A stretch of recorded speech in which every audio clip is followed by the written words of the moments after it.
मैं मनीष कश्यप पहले निर्दलीय प्रत्याशी के रूप में यहाँ से चुनाव लड़ने का कोशिश कर रहा था। नॉमिनेशन से पहले मैं राष्ट्रवादी हूँ और भारत का ही नहीं पूरे दुनिया का सबसे बड़ा परिवार भाजपा परिवार है और उस परिवार से मैं जुड़ गया। मेरे पास एक छत नहीं था और मोदी जी ने अपने घर में जो है मुझे जगह दिया और मुझे छत दिया। और मोदी जी सिर्फ और सिर्फ मुझे ही नहीं दिए हैं, 4 करोड़ 10 लाख गरीब लोगों को जो है पक्के का मकान दिया है, जिनके पास जो है पहले छत नहीं हुआ करता था या कांग्रेस के भ्रष्टाचार ने उनका छत छीन लिया। मोदी जी वो व्यक्ति हैं जो 12 करोड़ से ज्यादा महिलाओं के लिए इज्जत घर बनवाए, 13 करोड़ से ज्यादा लोगों को उज्ज्वला योजना के तहत लाभ मिला, 72,000 करोड़ रुपया जो है किसान सम्मान निधि के तहत जो है हर साल जो है बांटा जाता है मोदी जी। ये देश की इकोनॉमी पे हम बात करते हैं, धर्म पे कोई बात नहीं करेंगे। देश की इकोनॉमी पे अगर बात करते हैं तो 2004 में भारत की इकोनॉमी जो है वो 10वें नंबर पे हुआ करता था और मनमोहन सिंह 10 साल में भारत को बर्बाद करके 11वें नंबर पे पहुंचा दिए, यानी एक पायदान भारत इकोनॉमी के मामले में लुढ़क गया। फिर मोदी जी 2014 में प्रधानमंत्री बनते हैं और 11वें नंबर से 5वें नंबर पे भारत को 2024 में लेके आते हैं। ये चंपारण है और चंपारण के 90% गांवों में 2014 से पहले 14 मिनट लाइट नहीं आया करता था। आज 2024 से पहले 24 घंटा लाइट आता है, हर गांव में आता है, हर गांव में लाइट और हर गांव में रोड लगभग पहुंच गया है। कुछ मुद्दा है चंपारण का, उसे पूरा किया जाएगा 5 साल अगर आप लोगों ने फिर मौका दिया। और मुझे पता है जितने भी राम भक्त और जितने भी राष्ट्रवादी लोग हैं वो चंपारण के चारों सीट से नरेंद्र मोदी जी को जिताएंगे और यहाँ के भाजपा प्रत्याशी को जिताएंगे और मोदी जी को 400 पार पहुंचाएंगे। क्योंकि ये लौह कुश की भूमि है और महर्षि वाल्मीकि की भूमि है, गांधी की सत्याग्रह भूमि है और इतना क्रांतिकारी भूमि है, इतना महान भूमि है, इतना ऐतिहासिक भूमि है। और मुझे पता है देश के विकास में चंपारण के लोगों का अतुल योगदान होगा और सारे के सारे लोग जो है भारतीय जनता पार्टी को वोट देंगे, एनडीए प्रत्याशी को वोट देंगे। और यहाँ से जो है डॉक्टर संजय जायसवाल जी, पूर्वी चंपारण से राधा मोहन सिंह जी और वाल्मीकि नगर से सुनील कुशवाहा जी, सुनील कुमार जी जीतेंगे। और शिवहर भी, चूंकि शिवहर का 3 विधानसभा जो है वो पूर्वी चंपारण में आता है तो शिवहर भी चंपारण ही हमें कंसिडर किया जाएगा, तो वहां पे भी जो है एनडीए के जो प्रत्याशी है वो जीतेंगे। मैं यहीं से चुनाव लड़ रहा था, लेकिन जब मोदी जी के टीम ने मुझसे कहा, मोदी जी ने मुझसे कहा और सब लोगों ने मुझसे कहा कि आपको जो काम करना है वो काम करने का मौका जो है हम लोग जो है साथ मिलके देंगे, और मैं जो है भारतीय जनता पार्टी में शामिल हूं। ये भारतीय जनता पार्टी ही कर सकता है जहां पे किसी भी टैलेंटेड व्यक्ति को जो है मौका मिल सकता है। आप राजद में जाइएगा, जो राजद आप लोगों को याद होगा, यहाँ पे जितने भी पत्रकार बंधु हैं, मिनी चंबल चंपारण को कहा जाता था और पूरे बिहार में पूरे देश से किडनैपिंग करके जो है मंगलपुर के दियारा साइड में और वाल्मीकि नगर और बगहा साइड में रखा जाता था पहले। आज जो है चंपारण जो है विकास के रास्ते पे आया है। कुछ और विकास करना जरूरी है, जैसे बेतिया में रिंग रोड, रक्सौल के जाम के लिए रिंग रोड, रक्सौल में एयरपोर्ट।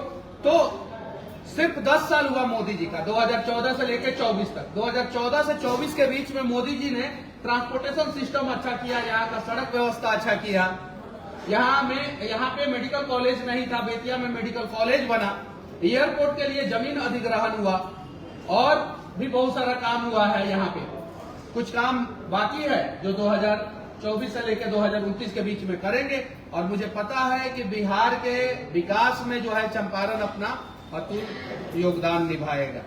आप सभी पत्रकार बंधुओं से मैं कहना चाहता हूं कि आप लोग अगर भारतीय जनता पार्टी के नेता के खिलाफ भी वीडियो दिखाएंगे, उनकी कमियों को भी अगर दिखाएंगे, हालांकि उनके अंदर कमियां नहीं है, फिर भी अगर आप लोग दिखाएंगे तो आप लोगों के ऊपर एफआईआर नहीं होगा, एनएसए नहीं लगेगा, आप लोगों को जेल में नहीं डाला जाएगा। आप लोगों की सुरक्षा की जिम्मेवारी भारतीय जनता पार्टी और एनडीए सरकार उठाएगी। लेकिन वहीं तेजस्वी यादव जी की सच्चाई अगर दिखा देंगे कि वो चारा सूत्र हैं, उनके पिताजी ने चारा घोटाला किया था, उनकी बहन जो है सिंगापुर से आई है, चुनाव लड़ रही है, हारेंगी फिर सिंगापुर चली जाएंगी। मीसा भारती का करोड़ों का जो है बंगला जो है दिल्ली में है, फार्म हाउस है। तेजस्वी यादव जी का 450 करोड़ का बंगला है दिल्ली में। जो वेटनरी कॉलेज के चपरासी क्वार्टर से लालू प्रसाद यादव जी ने शुरुआत किया, आज उनका सारा बेटा बेटी जो है सेटल्ड हो गया, और बिहार के सारे गरीब लोग, यहाँ तक कि वो अपने जात भाई के, यादव भाई के लोगों का भी हक मार लिया और चारा घोटाला कर दिया। अगर ये सच्चाई दिखाइएगा और उनकी सरकार रहेगी तो आप लोगों को जेल में ठूस दिया जाएगा। अगर आप लोगों को भी आजादी चाहिए तो आप लोग भी जो है, भारतीय जनता पार्टी ने जो विकास किया है, कम से कम उस चीज को सही ढंग से आप लोग दिखा सकते हैं। और नहीं तो इंदिरा गांधी ने प्रेस के ऊपर क्या किया था आप सभी को पता है, और उन्हीं के वंशज है राहुल गांधी।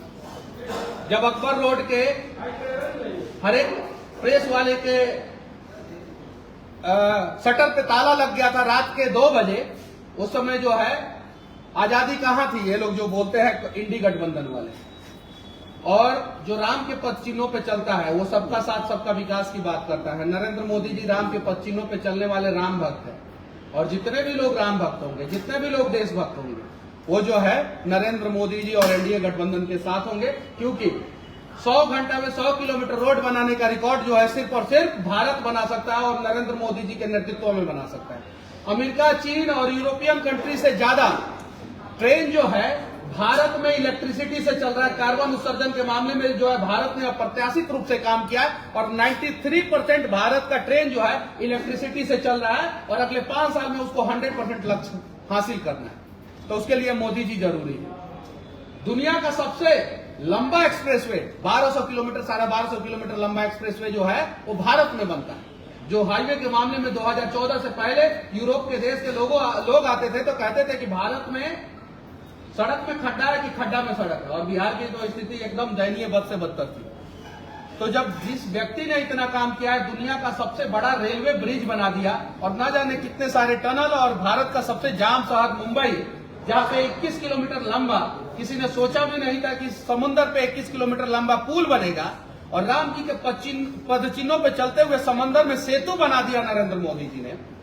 वो नरेंद्र मोदी जी को जो है तीसरी बार प्रधानमंत्री हम लोगों को मिलकर बनाना है। और जितने भी यूट्यूबर बंधु हैं उन लोगों से कहना चाहता हूं कि अगर डेटा सस्ता नहीं होता तो शायद जो है आप यूट्यूबर नहीं बन पाते। आज दुनिया में, पूरे दुनिया में सबसे सस्ता डेटा जो है भारत में है, और जिस अंबानी को जो है कांग्रेस परिवार गाली देता है, उसी धीरू भाई अंबानी को जो है बिजनेसमैन बनाने वाली इंदिरा गांधी थी, और इंदिरा गांधी के समय में ही धीरू भाई देश के टॉप 10 बिजनेसमैन बन गए थे, और राजीव गांधी के आते आते धीरू भाई अंबानी जो है भारत के नंबर 1 बिजनेसमैन बन गए। और वही कांग्रेस गाली देता है, वही धीरू भाई अंबानी का परिवार जो है, मुकेश अंबानी आज भारत में सबसे सस्ता इंटरनेट दे रहे हैं, और उसी इंटरनेट का इस्तेमाल करके जो है आप डिजिटल मीडिया के पत्रकार या इलेक्ट्रॉनिक्स मीडिया के भी पत्रकार आजकल डिजिटल पे आ गए हैं सारे लोग, और उनका वीडियो देखा जाता है, और वहां से आप लोगों को रोजगार मिलता है।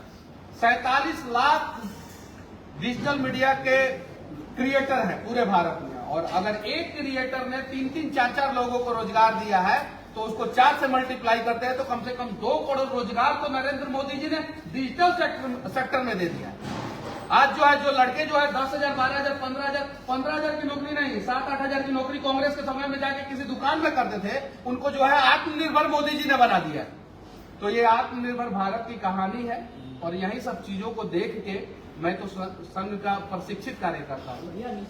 ये देख के जो है मैं भारतीय जनता पार्टी में शामिल हुआ, और मुझे पता है कि भारतीय जनता पार्टी का शीर्ष नेतृत्व जो है ऊपर से लेकर नीचे तक अपने हर एक कार्यकर्ता का ख्याल रखता है, और उसके मान सम्मान का ख्याल रखता है, और उस पार्टी में वही लोग शामिल हो सकते हैं जो राम भक्त हो और जो राष्ट्र भक्त हो। बाकी जो राम भक्त और राष्ट्र भक्त नहीं हो वो तो इस पार्टी में आ ही नहीं सकते। और कांग्रेस ने इतना लेट प्रत्याशी क्यों घोषित किया आप लोगों को पता है?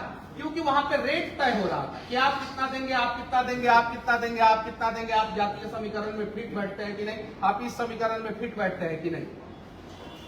और वो समीकरण सारा साध के कांग्रेस ने लेट प्रत्याशी भेजा, क्योंकि कांग्रेस को पता था कि आखिर हमारा प्रत्याशी जाएगा, पहले जाएगा तो 5 लाख वोट से हारेगा, और थोड़ा लेट से जाएगा तो 4 लाख वोट से हारेगा, क्योंकि पहले जाएगा तो ज्यादा सच्चाई पता चल जाएगा। तो आप लोगों से विनती है कि अच्छी चीजों को दिखाइए। जैसे सड़क बना है इसके बगल में, पहले यहाँ पे किशन होटल के बगल में कोई आता था तो जाके पूछिए, आप सभी लोगों को पता है, ईमानदारी पूर्वक कहिएगा कि यहाँ पे जो है 2014 से पहले जो है कब कौन क्या कर देता था, छीन लेता था कुछ भी, मोदी जी का सरकार आया, देश मजबूत हुआ और सड़कें बढ़िया हो गया, ऑटोमेटिक जो है अपराध की घटनाएं कम हो गई। तो ये सारी चीजें समझने की जरूरत है। और तीसरी बार मोदी जी को प्रधानमंत्री बनाइएगा तो देश की इकोनॉमी जो 5वें नंबर पे है वो 3रे नंबर पे जाएगी। स्टार्टअप के मामले भारत जो है आज 3रे नंबर पे है, वो पहले नंबर पे जाएगा। और यूनिकॉर्न कंपनी 115 यूनिकॉर्न कंपनी 2014 से लेकर 24 के बीच में बना है। वो 115 यूनिकॉर्न कंपनी बनाने का रिकॉर्ड पूरे ब्रह्मांड में भारत ने बनाया और यूनिकॉर्न कंपनी बनाने में भारत नंबर 1 है। यानी कहने का मतलब है कि आपने अपना बिजनेस 1 लाख से शुरू किया और आज जो है आपका टर्नओवर 100 करोड़ से ज्यादा हो गया, स्टार्टअप के रूप में शुरू किया। और 115 ऐसे युवा हैं जिन्होंने स्टार्टअप के रूप में शुरू किया और आज बड़े बड़े पदों पे हैं और उनकी कहानी आप लोग जो है देखते होंगे। तो बस आप लोग भी जो है चंपारण को फिर से मिनी चंबल नहीं बनाना है और आप लोगों को भी प्रयास करना है कि वो सच्चाई दिखाया जाए कि कैसे लालू जी के सरकार के समय में कोई इन्वेस्टर बिहार में आता था तो पहले उसके एमडी को किडनैपिंग कर लिया जाता था और बोला जाता था कितना का बजट है, तो वो बोलता था 100 करोड़ का, तो पहले जो है 25% हमको लाके दो, 25 करोड़। और उसी का देन जो है गांधी सेतु जब बना था बिहार में, उस समय करप्शन था तो गांधी सेतु बना था। वो गेमन इंडिया को जो है इतना देना पड़ा था उस समय, जो गेमन इंडिया ने बनाया था कि गांधी सेतु 100 साल के लिए बना था और 10 साल बाद जो है वो जर्जर हो गया। ये सारी चीजें हैं। हम लोग मोदी जी के साथ हैं और 400 पार कराना है। तो चंपारण का जो 4 सीट है इंक्लूडिंग शिवहर, वो चारों में से चारों सीट को जिताना होगा। और बिहार में 39 प्लस 40 सीट है, यानी 39 प्लस यानी 40 में से 40 सीटें जो है वो बीजेपी को दिलाना है। क्यों? क्योंकि किशनगंज की जो मुस्लिम महिलाएं हैं जिन्होंने 2014 से पहले मजबूरी को झेला है और रात होने का इंतजार करती थी और सड़क के किनारे और खेतों में जाकर शौचालय करती थी, उनके लिए मोदी जी ने शौचालय का व्यवस्था किया। वो मुस्लिम महिलाएं भी जो है आज मोदी जी के साथ है। और इसलिए जो है मैं आप लोगों से कहना चाहता हूं कि आप सभी जो है ईमानदारी पूर्वक सही को सही चीजें दिखाइए और जो विकास हुआ है उस चीजों को दिखाइए।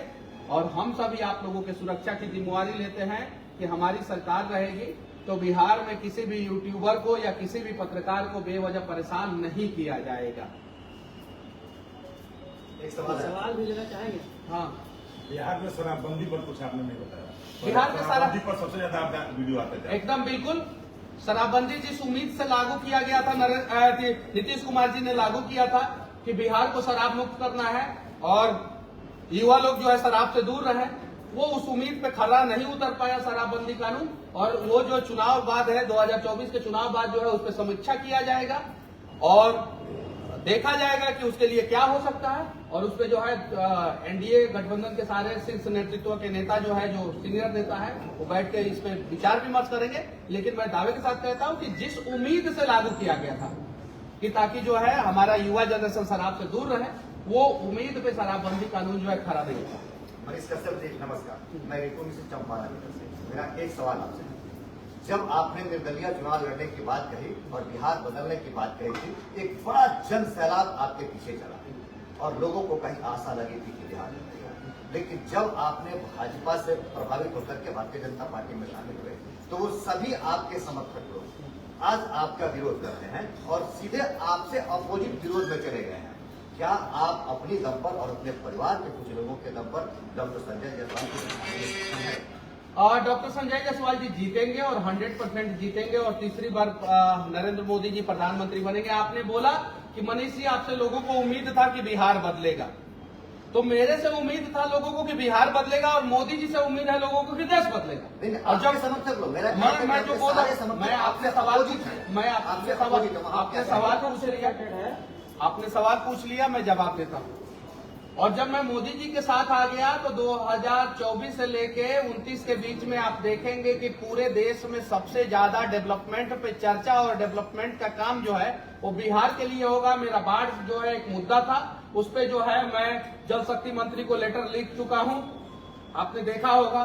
और जो भी मुद्दा होगा उस पे जो है हम लोग काम करेंगे। और जो मेरे समर्थक थे वो आज भी भारतीय जनता पार्टी के साथ हैं, उसमें से कुछ लोग नाराज हैं, उनको मनाया जाएगा। और मुझे पता है वो सारे लोग राम भक्त है और राष्ट्र भक्त है, और वो सारे के सारे लोग जो है डॉक्टर संजय जायसवाल जी का साथ देंगे। आपने बताया कि 2005 से पहले जो यहाँ जंगल राज था, तो 2005 के बाद की बात है।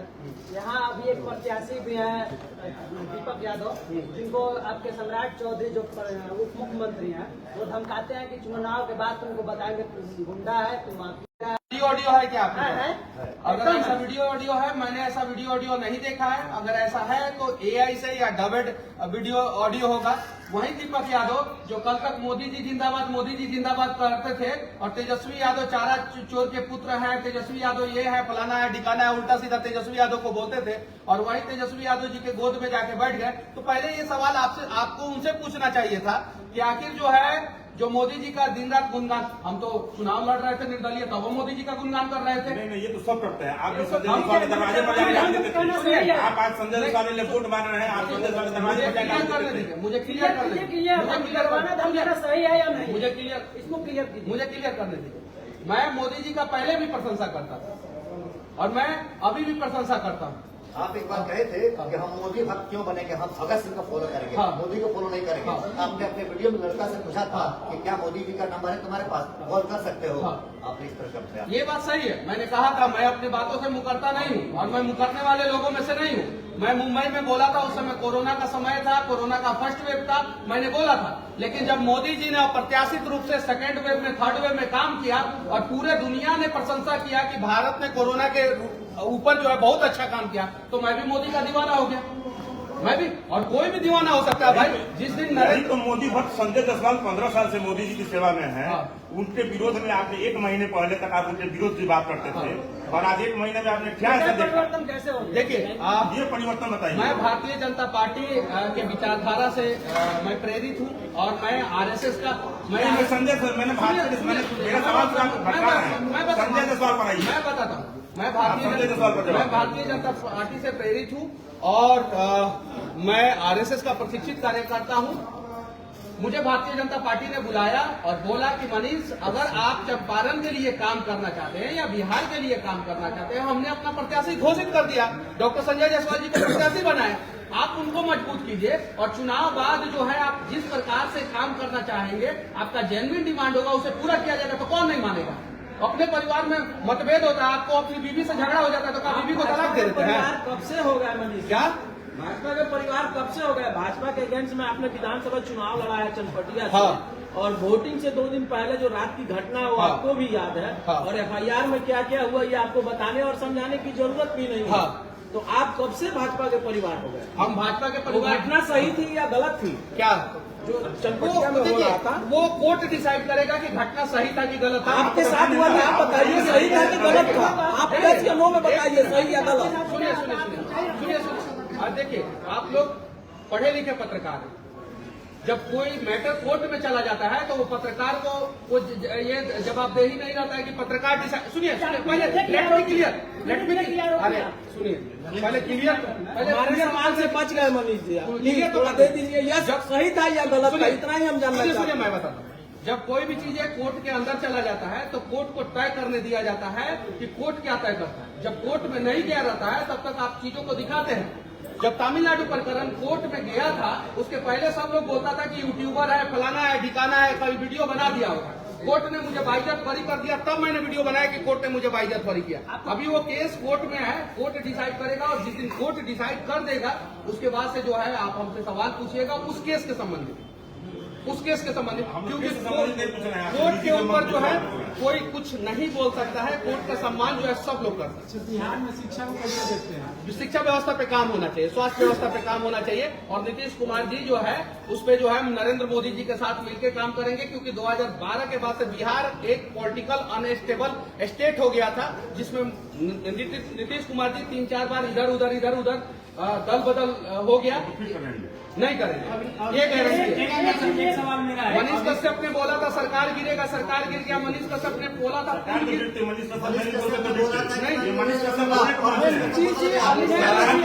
अरे सरकार भगवान ने गिराया ना, पुल भगवान ने गिराया ना, तो भगवान आप जो है नीतीश कुमार को पलटने नहीं देंगे। मनीष जी एक सवाल किशन होटल के सामने से आपने गली रोड दिखाया कि बड़ा बढ़िया हो गया है।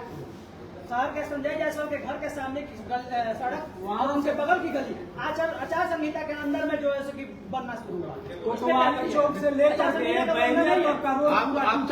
आप जो है पत्रकारिता का इथिक्स पढ़ लीजिए, अगर पत्रकार हैं तो मैं सम्मान करता हूं, क्योंकि मैंने भी बहुत बार जेल जाके ये सारी चीजें सीखा है और जेल में जाके मैंने किताब पढ़ा है।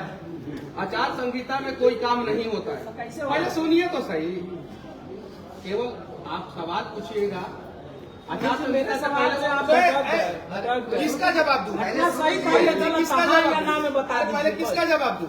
इनका मैं किया था, मेरा क्लियर करेंगे भैया, आपका दे दो। कोई भी चीजें जो है पहले से प्रोजेक्ट पास हो गया रहता है, और अगर आज प्रोजेक्ट पास हो गया है ना तो वो आचार संहिता में भी बन सकता है, चुनाव के दिन भी बन पहले आचार संहिता से पहले शुरू रहेगा तब नहीं। अगर पुल गिर जाएगा अभी तो नहीं बनेगा काम। क्या बात करते हैं आप? जाके नियम पढ़िए पहले। नहीं काम पहले शुरू नहीं तो आप इलेक्शन कमीशन का जो साइट है उस पर कंप्लेन कर दीजिए। अगर पहले से पास है तो काम होगा। और उनका सवाल का जवाब मैं देना चाहता हूँ। उनका सवाल का आपकी का सवाल, आपकी का सवाल सुनिए, आपकी के सवाल का जवाब दे रहा था मैं कि पुलिस ने केस किया, केस जो है कोर्ट में है और आवेदन आपने दिया तब पुलिस ने केस किया। मैंने आवेदन नहीं दिया, मैंने किसी पे केस नहीं किया। आपने पहले जाके स्टडी करके आइए। देखिए स्टडी करके आइए, मैंने किसी के आज तक मनीष कश्यप ने किसी के खिलाफ केस नहीं किया। मेरा सवाल जो किसी शिक्षा पे था, उस पे काम होना चाहिए। अभी जो पीजी सेकेंड ईयर में बहुत बच्चा का CC9 में अब मैं क्लियर करना चाहता हूँ। CC9 में वैज्ञानिक कॉलेज में जाके यूनिवर्सिटी में भटक रहे हैं, उनको खाली आश्वासन दिया जा रहा है। तो इस पे आप क्या कहेंगे? राजेंद्र विश्वनाथ आलेकर जी बिहार के राज्यपाल हैं, और जिस दिन वो बिहार का राज्यपाल का पदभार संभाले उस दिन से जो है यूनिवर्सिटी पे लगातार वो काम कर रहे हैं। और चुनाव बाद जो है ये सारी समस्याओं का समाधान होगा। पहले हम लोगों को मुजफ्फरपुर जाना पड़ता था, अब उसका एक जो है बेंच जो है MJK कॉलेज में खुल चुका है। इस पे कोई काम नहीं हो रही है। होगा, चुनाव बाद होगा और इस पर 100% काम होगा। दिन रात जो स्टूडेंट भटक रहे हैं जाके यूनिवर्सिटी में, नहीं भटकने देंगे, केवल आश्वासन दिया नहीं जा रहा है। भटक। मैं आपसे कहना चाहता हूँ कि एक सप्ताह का वो ये थे। सुनिए, 6 महीना के अंदर, चुनाव के 6 महीना के अंदर ये जो आपकी समस्या है उस समस्या का समाधान होगा। और यहाँ पे पश्चिमी चंपारण में समस्या का समाधान होगा। डॉक्टर संजय जायसवाल जी को मास्टर के बच्चा को धमकी दिया था कि ये पर्सनल मैटर आप बात नहीं पूछ लीजिए। मनीष जी उस रात क्या हुआ था बता तो दीजिए। उस रात कोर्ट डिसाइड करेगा, हम आपके चक्कर में बोल के आप फिर जेल के अंदर चले जाए। समय मौजूद थे, आपके साथ भी है, यार भी है, आप कुछ तो बताइए उस रात क्या हुआ था। प्रिंट मीडिया के लोग आपके पीछे इंतजार कर रहे हैं। मनीष जी आप बहुत अच्छे नेता भी है, वक्ता भी है, लेकिन आप बताइए उस रात हकीकत में हुआ क्या था?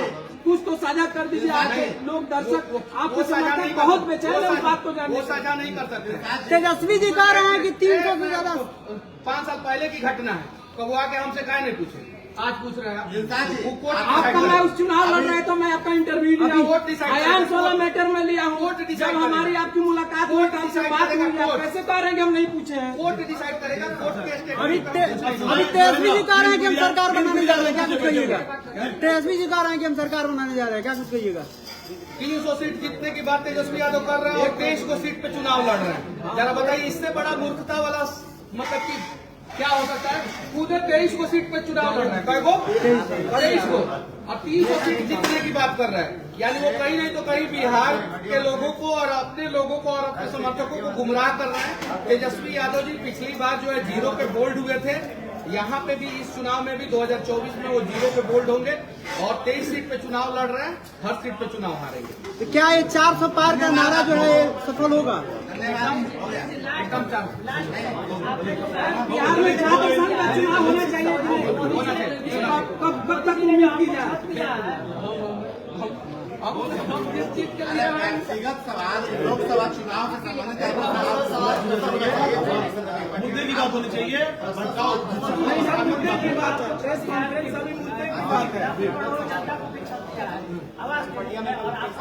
अच्छा है भाजपा। अच्छा, चंपारण में आने से जो है चंपारण का कुछ माहौल बदला लग रहा है, क्या कुछ कहना चाहिएगा? एकदम बदलेगा चंपारण का माहौल। चंपारण का माहौल राष्ट्रवादी माहौल है और सभी लोग भारतीय जनता पार्टी के साथ है। और यहाँ पे प्रत्याशी जो है वो पिछली बार जितने वोट से जीते थे उससे ज्यादा वोट से जीतेंगे।